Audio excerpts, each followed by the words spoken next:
പ്രിയാനുരാഗം. രചന അർച്ചന. അവതരണം ഷാഹുൽ മലയിൽ. എഡിറ്റിംഗ് ഷെരീജ് പൂനൂർ. പട്ടി വാതിലുറക്ക്. അനു ബാത്റൂമിന്റെ ഫ്രണ്ടിൽ നിന്ന് ചവിട്ടി പൊളിക്കാൻ തുടങ്ങി. എനിക്കിപ്പോ സൗകര്യമില്ല, നീ വേറെ ഏതെങ്കിലും മുറി പോയി കുളിച്ചോ. എനിക്ക് മനസ്സില്ല, നീ പിറങ്ങിലും ഞാൻ ചവിട്ടി പൊളിക്കും. നീ ഏത് കോളത്തിലായാലും നീ കുഴപ്പമില്ല, മര്യാദയ്ക്ക് തുറക്കണ തെണ്ടി. ഈശ്വര, ബുദ്ധിയില്ലാത്ത കൊച്ചോ, വല്ലതും ചെയ്തെന്റെ അവസ്ഥ കാർത്തി മനസ്സിലോർത്തു. തുറക്കുന്നില്ലയോ? ഞാൻ 3 വരെ എണ്ണും. 1 2 3 എന്ന് എണ്ണാമെന്നും കാർത്തി വാതിൽ തുറന്ന് ഒരുമിച്ചായിരുന്നു. എന്താ ഭയക്കണം എന്ന് പറഞ്ഞ് അവന് കുളിക്കാൻ പോയി. അവളുടെ ഒരു കുളി പുറത്തുനിന്ന് ലോക്കാക്കിയാലോ? വേണ്ട, പണിതാ പണി പാലും വെള്ളത്തിൽ തരും. വേണ്ട കാർത്തി, വേണ്ട എന്നും പറഞ്ഞ് കാർത്തി റെഡിയാവാൻ പോയി. കൃത്യം 4 മണിക്ക് തന്നെ എല്ലാവരും അമ്പലത്തിലേക്ക് പുറപ്പെട്ടു. എല്ലാവരും അമ്പലത്തിന് ചുറ്റും തൊഴുത് പ്രാർത്ഥിച്ചു. ആ കുട്ടികളെ വിളിക്കുക, മുത്തശ്ശിയോട് പൂജാരി പറഞ്ഞു. വിളിക്കേണ്ട താമസം അവനും കാർത്തി ഓൺ ദ സ്പോട്ടിൽ അവിടേക്ക് എത്തി.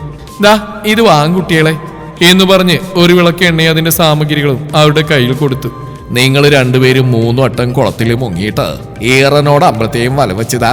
ആ കാണുന്ന കാവിൽ പോയി വിളക്ക് വെച്ച് പ്രാർത്ഥിച്ചു വരിക. ഇങ്ങേരുത് എന്ത് നട്ടപ്രാന്തായി പറയുന്നു? ഈ ഇരുട്ടത്ത് അതും തണുപ്പത്ത് കുളത്തിൽ പോയി മുങ്ങാനോ? ഞാനിങ്ങനോട് വേറെ ഓപ്ഷൻ വല്ലതും ചോദിച്ചാലോ? എന്താ മക്കളെ ആലോചന? പോയി വാ, മുത്തശ്ശി പറഞ്ഞു. അതേ മുത്തശ്ശി, ഞങ്ങൾ പോയി വെള്ളത്തിൽ മുങ്ങിയ വിളക്ക് എങ്ങനെ കത്തും? മൊത്തം നനവല്ലേ? എന്താ? അതേ മുത്തശ്ശി, ഞങ്ങൾ ഇതും കൊണ്ട് കുളത്തിലിറങ്ങിയാലേ എല്ലാത്തിലും വെള്ളാവില്ലേന്ന് കാർത്തി നിഷ്കുവായി ചോദിച്ചു. ഇവരുടെ പറച്ചിൽ കേട്ട് ഇതൊക്കെ എങ്ങനെയാ കമ്പനിയിൽ ജോലിക്ക് പോകുന്നുള്ള ഗാഢ ചിന്തയിലായിരുന്നു ചുറ്റും കൂടിയവർ. മക്കളത് പടിയിൽ വെച്ചിട്ട് ഇറങ്ങിയാൽ മതി, പെട്ടെന്ന് ചെല്ലേ, സമയം പോകുന്നു എന്നും പറയും മുത്തശ്ശി അമ്മായിമാരവരെ പറഞ്ഞയച്ചു. അവർ 2 പേരും സാധനങ്ങൾ പടിയിൽ വെച്ച് പടികളിറങ്ങി. എന്തൊരു തണുപ്പ്, ഐസ് പോലെ വെള്ളരിക്കുന്നേ. അവന് കാറുകൊണ്ട് വെള്ളത്തിൽ തൊട്ടിട്ട് പറഞ്ഞു. അത്ര വലിയ തണുപ്പൊന്നും ഈ വെള്ളം കണ്ടിട്ട് എനിക്ക് തോന്നുന്നില്ല. അവൻ അങ്ങനെ പറഞ്ഞ നാക്ക് വായിലേക്ക് ഇട്ടില്ല. അതിനു മുമ്പ് എന്നാ നീ പോയി ആദ്യം മുങ്ങിയിട്ട് വള പരട്ടെ എന്നും പറഞ്ഞ അവന് കാർത്തിയെ തള്ളി വെള്ളത്തിലിട്ടു. ഒറ്റ പ്രാവശ്യമേ മുങ്ങി വന്നുള്ളൂ. അപ്പൊ തന്നെ മൊത്തത്തിൽ ഐസായി. കാർത്തിയുടെ കോലം കണ്ടാനും വയറും പൊത്തി. നീ എന്നെ വെള്ളത്തിലിട്ട് നിന്ന് കിണിക്കുന്നോ? കാർത്തി മനസ്സിൽ പറഞ്ഞു. പിന്നെ ഒന്നും നോക്കിയില്ല. അവളുടെ കാലിൽ പിടിച്ചൊരു വലി. ദേ പോണ് വെള്ളത്തിൽ. എന്തൊക്കെയായിരുന്നടി ആ കിണി? നീ അനുഭവിക്ക്. നീ പോട കാല. എന്തായാലും നനഞ്ഞു, ഇനി കുളിച്ചു കയറാം എന്നും പറഞ്ഞ് 2 വിറച്ച് വെള്ളത്തിൽ മുങ്ങി കയറി. വെള്ളത്തിൽ വീണ കോഴി കണക്ക് 2 വിറച്ച് അമ്പലത്തിലും ചുറ്റി. കാവിൽ പോയി വിളക്കും വെച്ചു. നേരെ അമ്പലത്തിൽ തിരിച്ചെത്തി. ഇനി ഇങ്ങനെ വല്ല ആചാരം ഉണ്ടോടാ? അവന് വിറച്ച് ചോദിച്ചു. കാർത്തി. ഇനി കുട്ടികൾ മുമ്പോട്ട് വന്നോളൂ. ഇനി എന്താണാവോ? 2 ഒരുപോലെ ചോദിച്ചു. പൂജാരി അടുത്തു വന്നൊരു താരത്തിൽ കർപ്പൂരം കത്തിച്ച് 2നെയും മുഖത്തേക്ക് നീട്ടി. ഇനി ഇത് വിഴുങ്ങേണ്ടി വരുമോ? എങ്കിൽ നിന്നെ ഞാൻ ഇപ്പോൾ ഡിവോഴ്സ് ചെയ്യും. അങ്ങേര് കർപ്പൂരം കത്തിച്ച് 2 പേരെയും നന്നായി ഒന്ന് ഒഴിഞ്ഞു. കുറച്ച് ഭസ്മമാർ 2നെയും മുഖത്തേക്ക് ഊതി വിട്ടു. കുറച്ച് സിന്ദൂരം എടുത്ത് 2നെയും കയ്യിൽ കൊടുത്തു. അവർ സ്വയം ഇടാൻ തുടങ്ങിയപ്പോൾ പൂജാരി പരസ്പരം ഇട്ടുകൊടുക്കാൻ പറഞ്ഞു. തണുത്തുറഞ്ഞു നിൽക്കുന്നതുകൊണ്ട് അവർ പറയുന്ന അതേപടി 2 കേട്ടു. അനുവിന് നെറ്റിയിൽ തൊട്ടുകൊടുക്കാൻ കൈയെടുക്കാൻ തുടങ്ങിയതും മുത്തശ്ശി അവിടെ സിന്ദൂരരേഖയിലും കൂടി തൊടുവിക്കാൻ പറഞ്ഞു. ശരി എന്ന് പറഞ്ഞ് കാർത്തി അനുവിന് സിന്ദൂരം തൊട്ടുകൊടുത്തു. ചെയ്തതിന് ശേഷമാണ് കാർത്തി എന്താണ് താൻ ചെയ്തതെന്ന് നോക്കിയത്. ഈശ്വര, തണുത്ത് മരവിച്ച് ബോധമില്ലാതെ നിൽക്കുന്നുണ്ട്. ഇപ്പൊ കുഴപ്പമൊന്നുമില്ല. ബോധം വന്ന് ഇക്കാര്യം അവൾ അറിഞ്ഞ എന്നെ പിന്നെ കുഴിയിലോട്ട് എടുത്താൽ മതി, കാർത്തി മനസ്സിൽ പറഞ്ഞു. അങ്ങനെ ആ ചടങ്ങ് കഴിഞ്ഞു. കാർത്തി അനുവും വിറച്ച് മുറിയിലെത്തി. കാർത്തി ആദ്യമേ പോയി ഡ്രസ്സ് മാറ്റി. അനുവാണെങ്കിൽ വിറച്ച് റൂമില്. നീ പോയി കുളിക്കുന്നില്ലേ? അവൾ ഒന്നേ നോക്കിയുള്ളൂ. പിന്നെ ഒന്നും കാർത്തി മിണ്ടിയില്ല. അനു പോയി നനഞ്ഞ ഡ്രസ്സൊക്കെ മാറ്റി വന്നു. കാർത്തി ആണെങ്കിൽ അവളുടെ നെറ്റിയിലെ സിന്ദൂരം എങ്ങനെ മായ്ക്കാന്ന് ചിന്തിച്ചുകൊണ്ടിരുന്നു. ഐഡിയ. നടന്നു വന്ന അനുവിനെ കാർത്തി ഇടങ്കാലിട്ട് വീഴ്ത്തി. അവൾ നേരെ തറയിലേക്ക് പോയി. നെറ്റി തറയിൽ ചെന്ന് ഇടിച്ചു. അയ്യോ, തലയിടിച്ചോ എന്ന് പറഞ്ഞ് കാർത്തി എന്ന് അവിടെ നെറ്റിയിലും തലയിലുമായി തിരുമി. നെറ്റിയിലും തലയിലുണ്ടായിരുന്ന സിന്ദൂരം മുഴുവൻ അവന്റെ തിരുമൽക്കാരൻ അവരുടെ മുഖത്തും കണ്ണിലുമായി. അയ്യോ! കാർത്തി ഞെട്ടി വിളിച്ചു. അനു ചെന്ന് കണ്ണാടിയിൽ നോക്കിയത് മുഖം മുഴുവൻ രക്തചന്ദനം ഫേഷ്യൽ ചെയ്ത കണക്ക്. എന്ന് പറഞ്ഞ് തിരിഞ്ഞതും ആട് നിന്നെടുത്ത് പൂട പോരില്ലെന്ന് പറഞ്ഞ അവസ്ഥയായി.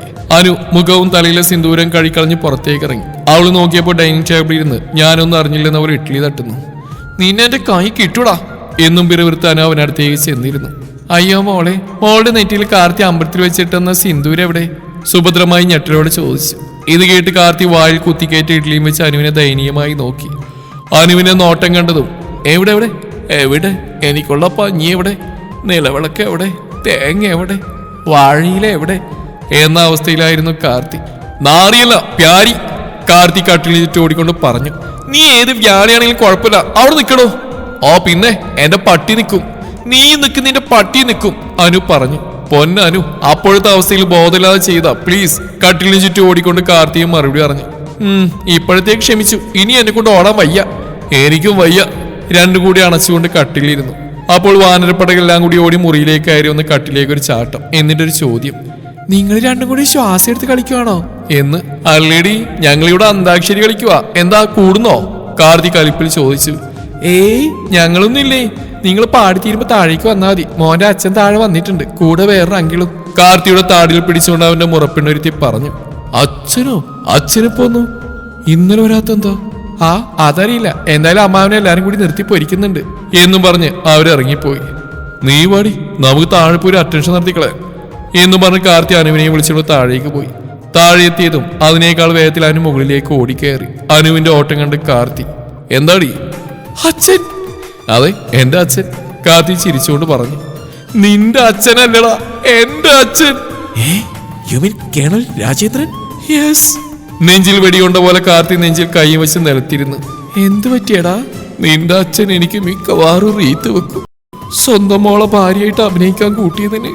ഡാ, ഇനിയിപ്പോ എന്ത് ചെയ്യും? എന്ത് ചെയ്യാനുള്ളതൊക്കെ ഇപ്പൊ നിന്റെ അച്ഛൻ ചെയ്യും. മക്കളെ, നിങ്ങൾ എന്ത് ചെയ്യുവാ? താഴേന്ന് മുത്തശ്ശി വിളിച്ചു ചോദിച്ചു. എനിക്ക് വയ്യ, ഞാൻ നാട് വിടാൻ പോവാ. എന്നാ ഞാനും കാണും. നീ എന്തിനാ? നിന്റെ തന്ത നീ പോയി സമാധാനിപ്പിക്ക്. ആഹാ, എന്റെ അച്ഛനാണെങ്കിൽ നീ ആ പ്രശ്നം മൊത്തം ഉണ്ടാക്കി, നീ തന്നെ എല്ലാം പരിഹരിക്കണം. അവസാനം രണ്ടും കൂടി ഒന്ന് രണ്ടും പറഞ്ഞ് വഴക്കായി, അടിയായി. ബഹളം കേട്ട് എല്ലാം കൂടി അങ്ങോട്ട് നോക്കി. കാർത്തിയുടെ അച്ഛൻ പ്രഭാകരൊന്ന് കളിപ്പിച്ച് വിളിപ്പിച്ചു. വിളിയുടെ ഗുണം കൊണ്ടാണോ രണ്ടും നിന്ന നിലയാണോ, രണ്ടും കൂടി കാല് തെറ്റി ഉരുണ്ടുരുണ്ട് താഴേക്ക് വന്നു. അച്ഛാ നമസ്കാരം. കാർത്തി താഴെ കിടന്നുകൊണ്ട് തന്നെ പ്രഭയുടെ കാല് തൊട്ട് നമസ്കരിച്ചു. അനുവാണെങ്കിൽ കേണലിന്റെ മുഖത്ത് നോക്കി വലിച്ചൊരിളിയും. എന്നിട്ട് രണ്ടും കൂടെ പയ്യെ പൊടിയും തട്ടി എണീറ്റ് നിന്നു. ഓ, ഈ പിള്ളേര് മനുഷ്യനെ പേടിപ്പിച്ച് കളഞ്ഞു. ദാ രാജ, ഇതാ എന്റെ മോനും മരുമോളും. എങ്ങനെയുണ്ട് എന്റെ മരുമോള്? കാർത്തിക്ക് പറ്റിയ ജോഡി തന്നെ, ശിവനും പാർവതിയും പോലെ, രാജേന്ദ്രൻ പറഞ്ഞു. എന്തായാലും മക്കള് വാ, ഞങ്ങൾ കുറെ കാര്യങ്ങൾ ചോദിക്കാറുണ്ട് എന്ന് പറഞ്ഞ് പ്രഭയും രാജേന്ദ്രൻ മുന്നേ നടന്നു. മുറ്റത്തെത്തിയതോ, എന്താ രണ്ടിന്റെ ഉദ്ദേശം?